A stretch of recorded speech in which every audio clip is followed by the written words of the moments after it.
रामकृष्ण हरी. कटेवरी हात विटेवरी उभा तोच जगाचा पोशिंदा.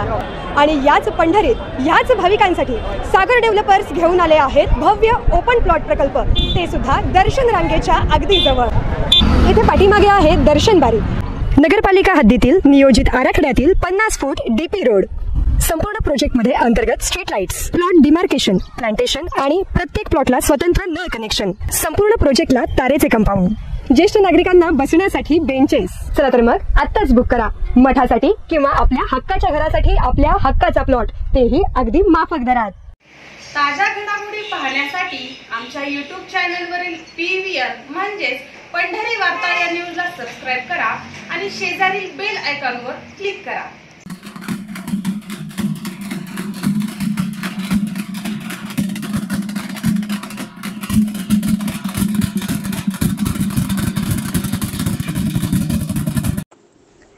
पंढरपूर तालुक्यातील फुलचिंचोली येथे ग्रामसचिवालय इमारतीसह 15 कोटी 54 लाख रुपये खर्चाच्या विविध विकास कामांचा लोकार्पण सोहळा आज मोहोळ विधानसभा मतदारसंघाचे आमदार यशवंत माने यांच्या हस्ते व पंढरपूर कृषी उत्पन्न बाजार समितीचे माजी सभापती कल्याणराव पाटील यांच्या अध्यक्षतेखाली पार पडला. यावेळी प्रमुख अतिथी म्हणून विठ्ठल परिवाराचे नेते युवराज पाटील, जिल्हा दूध संघाचे चेअरमन दीपक माळी, कृषी उत्पन्न बाजार समितीचे संचालक नागनाथ मोहिते, विठ्ठल सहकारी साखर कारखान्याचे संचालक अशोक जाधव, व्यंकटराव भालके आदी मान्यवरांसह फुलचिंचोलीचे सरपंच नारायण जाधव, उपसरपंच दादासाहेब प्रक्षाळे, युवक नेते रमाकांत पाटील यांच्या सर्व ग्रामपंचायत सदस्य, विविध संस्थांचे पदाधिकारी व ग्रामस्थ यांच्या उपस्थितीत पार पडला. तर आपले मनोगत व्यक्त करताना आमदार यशवंत माने यांनी या परिसरातील विविध रस्त्याच्या कामासह विकास कामांसाठी निधी दिल्यानंतर काम पूर्ण झाल्यानंतर मी या ठिकाणी आलो आहे. आणखीही अनेक कामे प्रस्तावित असून त्यासाठीही लवकरच भरभरून निधी देण्यात येणार असल्याचं सांगितलं.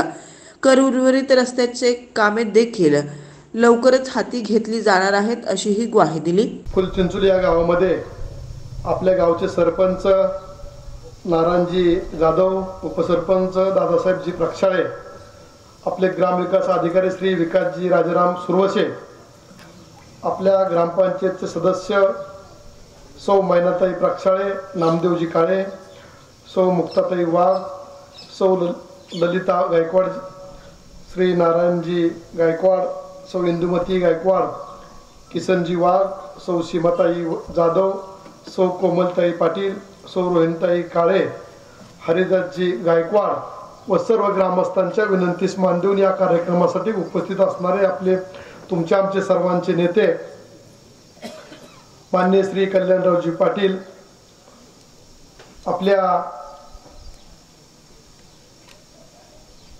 माजी जिल्हा परिषद सदस्य व्यंकटअण्णा भालके, आपले विठ्ठल हॉस्पिटलचे अध्यक्ष युवराजजी पाटील, विठ्ठलचे संचालक अशोकजी जाधव, मार्केट कमिटी संचालक नागनाथजी मोहिते आणि आपल्या या कार्यक्रमासाठी उपस्थित असलेले आणि आजच सेवानिवृत्त होत असणारे आणि त्यांच्या सेवानिवृत्तीच्या शेवटच्या दिवशी त्यांनी एक चांगल्या इमारती बांधकामामध्ये सहभाग घेऊन चांगली इमारत आपल्या या गावाला दिलेले आपले लवटे साहेब आणि कृषी पर्यवेक्षक सुनीलजी प्रक्षाळे याच मान्यवरांबरोबर आमचे दूध संघाचे व्हाईस चेअरमन दीपकजी माळी, आमचे मित्र पांडुरंगजी ताटे,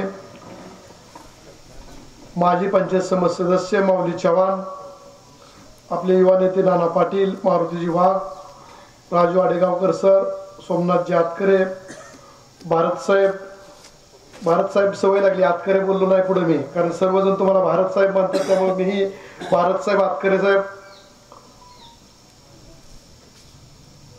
बिळायन सिद्धपुरी, संजयजी कोळी, महेशजी कसबे, नानासाहेब होनकळस, अतुलजी पवार, शंकरदाजी गायकवाड, तुकारामजी पाटील, भारत नाना जाधव, अर्जुनभाऊ जाधव, नाना वीरचंद देशमुख, दादा जाधव, सचिनजी वाघ, भारत वाघमरे, तुकारामजी चव्हाण, विलासजी चव्हाण व माझ्या डाव्या बाजूला बसलेले सर्व पत्रकार बंधू व सर्व आमचे मित्र अँकरिंग करणारे त्यांच्या सर्व माझ्या माता भगिनी बंधू या सर्वांच्या उपस्थितीमध्ये हा एक छोटासा परंतु एक आकर्षक दिमागदार कार्यक्रम आपला पार पाडत आहे. मी आपलं पाठीमागे बऱ्याच वेळा आभार मानलं, पण आज मला आभार मानण्याची संधी आपल्या सरपंचांनी दिली. कारण माझ्यासारखा एक नवखा उमेदवार असताना पाठीमागील 5.5 वर्षापूर्वी 1000 पेक्षा ज्यादा मताचं लीड देऊन तुम्ही निवडून दिलं, त्याबद्दल मी पुन्हा सुद्धा आभार मानणं माझं गरजेचं वाटतं आणि ते मानलंच पाहिजे. कारण ज्या गावामध्ये 1 रुपयाचं काम न करता कुणाची ओळख नसताना आपण उमेदवारी सादर केल्यानंतर या गावामध्ये एक वेळेस येतो, समोर तुम्हाला विनंती करतो आणि त्या उमेदवाराला आपण 1000पेक्षा ज्यादा मताधिक्य देऊ शकता, याच्यापेक्षा मोठी गोष्ट माझ्या दृष्टीने कुठलीही नाही. आमदार केल्यानंतर काम करणं ही त्या आमदाराची जबाबदारी आहे. कुणीही आमदार असो, कुठल्याही पक्षाचा असो, कुठल्या जातीचा असो, कुठल्या गटाचा असो, त्या आमदाराने आमदार झाल्यानंतर समोर जी बसली ती जनता, समोर आलेला जो नागरिक आहे तो आपला मतदार पाहायला पाहिजे. त्या मतदाराचा कुठला पक्ष आहे, तो कुठल्या गटाचा आहे, कुठल्या ग्रुपचा आहे, कुठल्या जातीचा आहे, हे कधीच पाहिलं नाही पाहिजे. कारण ज्या दिवशी निवडणूक संपते त्या दिवशी सर्व विसरणं गरजेचं आहे. आणि मी तुम्हाला छातीठोकपणे सांगेल की या 17 गावातील एकही सुज्ञ नागरिक किंवा मतदार म्हणणार नाही की आमदारांनी मला गेलो आणि परत पाठवलं की तुम्ही या पक्षाचा आहे, त्या जातीचा आहे, ह्याचा आहे, त्याचा आहे म्हणून. कुठेही न बघता मी आल्यानंतर पहिल्यांदा त्या व्यक्तीने कुठला पेपर मला दिला, त्याचं कुठलं काम मला सांगितलंय ते पूर्ण वाचतो. त्या कामामध्ये जर तथ्य असेल, ते होत असेल तर लगोलग फोन करतो. आणि एखादं काम होणार नसेल तर मी विनंती करतो की नाना, बाबा, दादा, ताई, हे काम होऊ शकत नाही, हे काम चुकीचं आहे. सर्वात महत्वाची गोष्ट आहे, आमदारकीच्या कालावधीमध्ये पोलीस स्टेशनचा कधी मी वापर केला नाही. आपला विरोधक आहे म्हणून त्याच्यावरती गुन्हा दाखल करायला कधी लावला नाही. जर एखादा व्यक्ती आला की बांधाचं भांडण आहे, रस्त्याचं भांडण आहे, त्यावेळेस मी समजावून सांगत असतो, गावात बसून मिटवा, किंवा अधिकाऱ्याला फोन सांगतो की या दोन्ही शेतकऱ्याला एकत्र बोलवा आणि त्यांचं मिटवून टाका. नाही तर 5-5, 10-10 वर्ष आपण कोर्ट कचेरी करतो, स्वतःचा वेळ घालवतो, पैसा घालवतो, दुश्मनी वाढवतो आणि आपल्या बरोबरचं भांडण तीच आपल्या मुलांपुढे पोहोचवतो. म्हणजे 2 पिढ्यामध्ये आपण विस्तव पेरण्याचं काम करतो. हे काम मी माझ्या आयुष्यामध्ये 5 वर्षाच्या कालावधीमध्ये कधी करण्याचा प्रयत्न केला नाही आणि पुढेही कधी करणार नाही. आणि आपणही सुद्धा शेजापाजाऱ्याबरोबर किंवा बांधाचं भांडण असेल, भावाभावाचं असेल, बहीण भावाचं असेल, ते कायद्याच्या चाकोरीकडे न नेता घरात बसून मिटवावं. कारण ज्यावेळेस आमच्याकडे बरीचशी प्रकरण येत असतात ते तुम्हाला सांगतो, भावाचं, बहिणीचं, चुलत्याचं, पुतण्याचं किंवा मेहण्याचं, बांधाचंच भांडणं बरेचसे असतात. दुसऱ्या गटातला माणूस येऊन त्याचे कधी भांडण करत नाही. ती आपण टाळावाशी मी मनापासून आपल्याला विनंती करतो. पाठीमागील 5.5 वर्ष तुमच्या सेवेमध्ये काम करत असताना तुम्ही सांगाल ते काम करत आलेलो आहे. आज आपल्या गावामध्ये थोडक्यात 2-3च कामं सांगेल मी. बोर्डवरती तुम्हाला सर्वांना माहित आहे, एक महत्वाचं म्हणजे मुख्यमंत्री ग्राम सडक योजनेमधून आपण फुलचिंचोली ते पाटील वस्ती पोरगाव 2.5 किलोमीटर रस्त्यासाठी आपण 1,84,73,000 रुपये दिले.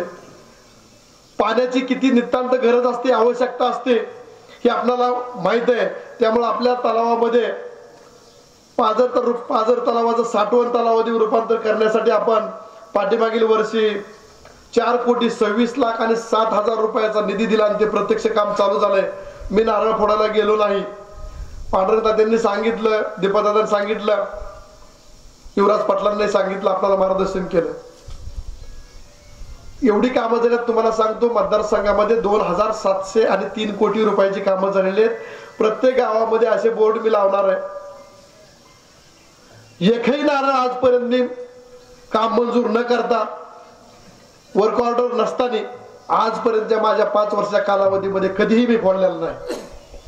नारळ फोडायचे असते तर तुमच्याकडे जवळजवळ 60-70 कामाच्या पेक्षा ज्यादा कामात मी नारळ फोडायला आलो असतो. मला सरपंचाचा, बाप्पांचा, नाना पाटलाचा फोन आला किंवा उपसरपंच सदस्यांचा, मी सांगतो तुम्हीच नारळ फोडा, तुम्हीच काम चालू करा, संपल्यानंतर मला सांगा. कारण तुम्हाला सर्वांना माहिती आहे काम कोण करते, आपला आमदार काम करतोय. तुम्हाला सांगायची गरज काय? जो निधी येतोय तो आमदाराच्या माध्यमातून येतोय. उगीच यायचं नारळ फोडायचा, तुमचा वेळ घालवायचा, माझा वेळ घालवायचा. समजा मला 8 दिवस येता येत नसेल तर ती काम 8 दिवस पेंडिंग ठेवायचं. कुणी सांगितलं?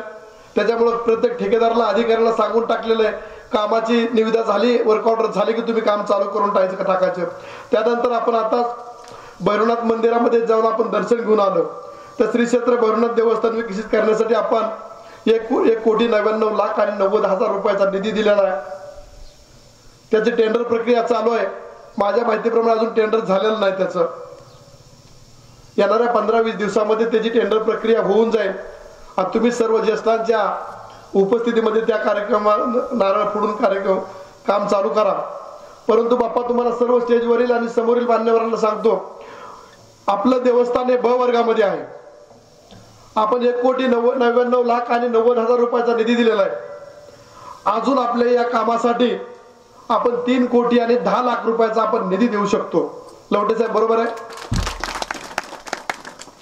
लवटे साहेब जाता जाता जो नवीन डेप्युटी इंजिनियर येईल किंवा या ठिकाणचं सेक्शन इंजिनियर असेल त्यांना सांगून टाका, आजपासूनच उर्वरित 3 कोटी रुपयाच्या कामाचा आराखडा बनवायला चालू करा. ज्या ठिकाणी जागा असेल, रस्त्याची गरज असेल, जे तुम्हाला सर्व ग्रामपंचायत सदस्य असतील, ज्येष्ठ नेते मंडळी असतील, कारखान्याचे डायरेक्टर, मार्केट कमिटी संचालक किंवा माजी सरपंच, माजी सदस्य असतील, ज्यांना ज्यांना या कामामध्ये उत्साह इंटरेस्ट असतो अशा माणसांवर बसून तो चांगल्या प्रकारे आपण 3 कोटीचा आराखडा करावा. तोही येणाऱ्या कालावधीमध्ये मी मंजूर करेल, हा मी तुम्हाला सर्वांच्या साक्षीने शब्द देतो. अशा पद्धतीने वेगवेगळी 15 कोटी 56 लाख आणि 43,000 रुपयाची कामं आपण मंजूर केलेली आहेत. काही कामं झालेली आहेत, काही कामं चालू आहेत, काही कामं टेंडर प्रक्रियेत आहेत. परंतु 2 दिवसापूर्वी जिल्हा नियोजन मंडळामधून सुद्धा आपण येणाऱ्या कालावधीमध्ये काही कामं मंजुरी झालेली आहेत. फुलचिंचोली ते प्रजेमा म्हणजे आपला जो काळेमाळा रस्ता जो राहिलेला पॅच आहे त्या रस्त्यासाठी आपण 40 लाख रुपये मंजूर केलेले आहेत. पुन्हा फुलचिंचोली पासून तारापूर रस्ता जो आहे त्या रस्त्याला सुद्धा आपण 35 लाख रुपये मंजूर केलेले आहेत. आणि स्मशानभूमी सुशोभीकरणासाठी आपण 8 लाख रुपये, म्हणजे 4-2 दिवसामध्ये तुमच्या गावासाठी अजून 83 लाख रुपयाची भर पडेल. म्हणजे 16,39,00,000 आणि 43,000 रुपयाचा निधी आपल्या गावासाठी आपण मंजूर केलेला आहे. मी काय कुठला उपकार केलेला नाही, मी माझं काम करत आलेलो आहे. प्रत्येकाचं हे कामच असतंय. परंतु तुमचं गाव एवढं प्रेम देतंय, भरभरून प्रेम देतंय. त्याचबरोबर या महायुती सरकारमध्ये किंवा पाठीमागील 2.5 वर्ष महाविकास आघाडी सरकारमध्ये सुद्धा आपल्या गावात आपल्या माध्यमातून ते कामं झालेले आहेत. आता महायुती सरकार आहे म्हणून फक्त महायुतीचं गुणगान गाणं आणि पाठीमागील 2.5 वर्षाचं गायचं नाही हे माझ्याने होणार नाही. त्यामुळे पाठीमागील सुरुवातीच्या 2.5 वर्षामध्ये सुद्धा महाविकास आघाडीच्या कालावधीमध्ये आपल्या राज्याचे उपमुख्यमंत्री, तत्कालीन उपमुख्यमंत्री अजितदादा पवार साहेब यांच्या माध्यमातून आपण या मतदारसंघासाठी आपण भरीव निधी आणलेला आहे. आणि पाठीमागील 1.25 वर्षामध्ये सुद्धा महायुतीच्या काळामध्ये आपण निधी भरपूर आणलेला आहे, जेणेकरून आपण प्रमुख जिल्हा मार्ग आणि राज्य मार्गाचा 1 किलोमीटर रस्ता शिल्लक राहिलेला नाही. आता जे रस्ते शिल्लक आहेत ग्रामीण भागातले रस्ते, ग्राममार्ग असतील, इतर जिल्हा मार्ग असतील किंवा आपले पानंद रस्ते असतील, गावजोड रस्ते, त्या रस्त्यासाठी आपण निधी टाकण्याचं काम करत आहोत. आता या ठिकाणी सरपंचांनी सांगितलं हे दोन्ही रस्ते झालेले आहेत. त्यांनी त्यांच्याकडून नाना पाटलाचा रस्ता सांगून टाकला, फुलचिंचोली टाकळी, परंतु त्या दोघांच्या घराच्या समोरून रस्ता जातोय. बरोबर आहे का सरपंच? बरोबर. तो एक रस्ता आणि खर्चुळी जाणारा रस्ता, हे 2 रस्ते शिल्लक आहेत. परंतु हा रस्ता जो आहे तो आपण मुख्यमंत्री ग्राम सडक योजनेच्या डांबरीकरण टप्प्यामध्ये आपण टाकलेला आहे. आज तुम्ही खर्चुळी सांगितलेला आहे, तोही रस्ता येणाऱ्या कालावधीमध्ये आपण मंजूर करू. परंतु फुलचिंचोली ते विटे या रस्त्यासाठी आपण 1,30,00,000 ते 32 लाख रुपये टाकलेले आहेत. एक साधारणतः 4-2 दिवसामध्ये 8 दिवसामध्ये त्याला मंजुरी होऊन जाईल. अशा पद्धतीने आपण जवळजवळ या कामांसाठी गावासाठी 18 कोटीच्या आसपासचा निधी आपण मंजूर केलेला आहे, करत आहोत.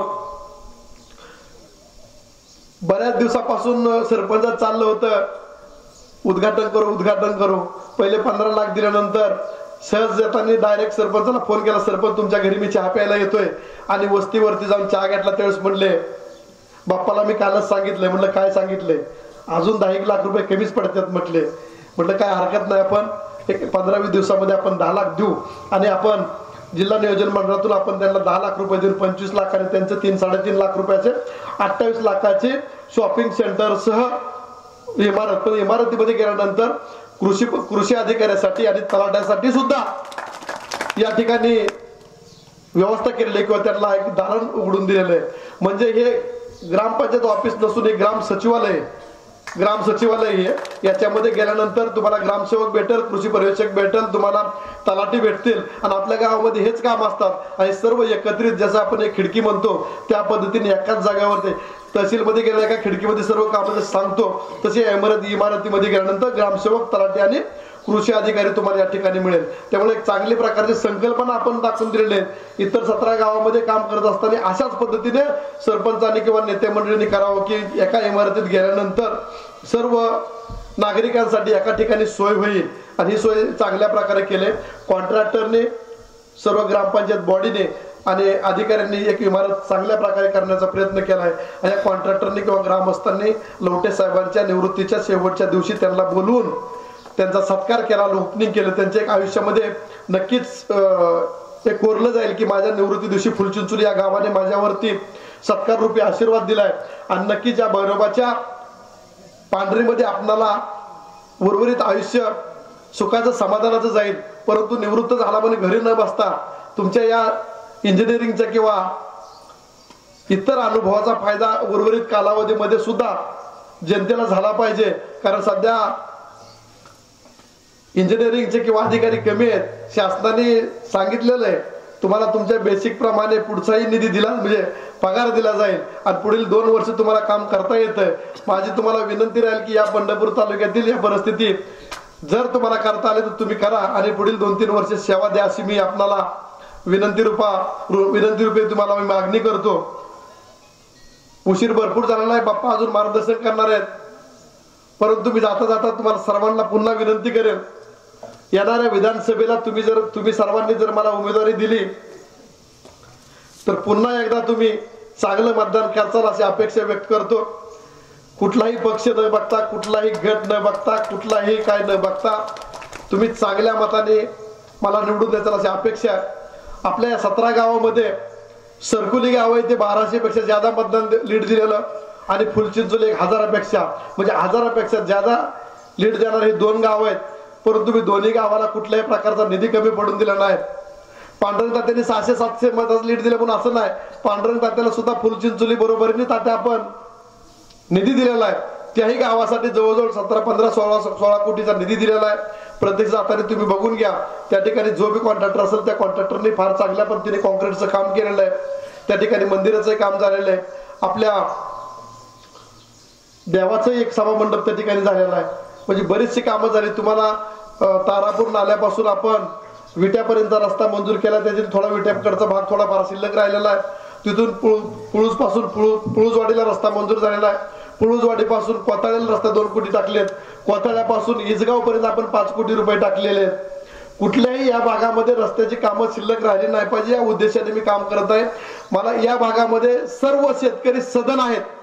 कुणीही कुणाच्या रुपयामध्ये मिंदा नसतोय, कुणी कोणाला उगीच त्रास देत नाही. त्यांची पहिल्या दिवसापासूनची एकच मागणी आहे की आमच्या भागामध्ये तुम्ही रस्त्याची कामं पूर्ण करा. आणि रस्त्याची कामं केल्यानंतर आम्हाला काही नको, रस्त्याची कामं आपण पूर्ण करत आहोत. आता विटे या गावामध्ये आपण लाईट कमी पडू नये म्हणून एक 33 केव्हीचं सबस्टेशन सुद्धा आपण नवीन मंजूर करत आहोत. आणि येणाऱ्या एक 15-20 दिवसामध्ये म्हणा एक 33 केव्हीचं सबस्टेशन सुद्धा तुम्हाला आपल्या 17 गावामध्ये मंजूर झालेलं दिसेल. आरोग्याची कामं असेल, आपल्या गावासाठी जी पुळूजला ग्रामीण रुग्णालय झालेलं आहे, त्या ग्रामीण रुग्णालयाचं जी प्राथमिक आरोग्य केंद्र होतं त्याची आपण शिफारस केलेली फुलचिंचोली या गावामध्ये निर्माण करावे म्हणून. त्याची मंजुरी झाल्यानंतर त्याला सुद्धा आपण 2-2.5 कोटी रुपयाच्या पेक्षा ज्यादा निधी लागतो. तो 2.5 कोटीपेक्षा ज्यादा निधी सुद्धा आपण येणाऱ्या कालावधीमध्ये मंजूर करून ती प्राथमिक आरोग्य केंद्र आपण चालू करण्याचा प्रयत्न करू. तेही लवकर मंजूर होईल, कारण ते काय नवीन मंजूर करायचं नाही, आपल्याला स्थलांतर करायचं आहे. पुढील जसं ग्रामीण रुग्णालय त्या ठिकाणी चालू झाले त्या ठिकाणी PSC या ठिकाणी चालू होऊन जाईल. कामं करण्यासारखी भरपूर आहेत. येणाऱ्या कालावधीमध्ये तुम्ही कामारूपी आशीर्वाद देत राहा. मी आपणाकडे कामं करूनच येत जाईल. बोलण्यासारखं भरपूर आहे, पण मी एवढी एकच विनंती करतो, येणाऱ्या कालावधीमध्ये पुन्हा मी आपल्याला आशीर्वाद घेण्यासाठी येईलच. फक्त घरातीलच नाही तर आजूबाजूची शेतात जाताना गावातील पाहुणारावळ्यांना सर्वांना सांगा, 17 गावातल्यांचं पाहुणारावळ मोहोळमध्ये भरपूर आहे. जसं दीपक दादा म्हणले ना माझे पाहुणारावळ फुलचिंचोलीत भरपूर आहेत, तसं दादा ह्यांचंही पाहुणं मोहोळमध्ये आहेत, एवढं लक्षात ठेवा. त्यामुळं माझी विनंती राहील, ज्या ठिकाणी पाहुणारावळ्याचा कार्यक्रमाला जाताल त्या ठिकाणी आमदार जर थोडा चांगला आहे म्हणायची त्यासाठी मदत करा, एवढी माझ्यातर्फे आपण विनंती करावी. एवढंच बोलतो मी माझे 2 शब्द संपवतो.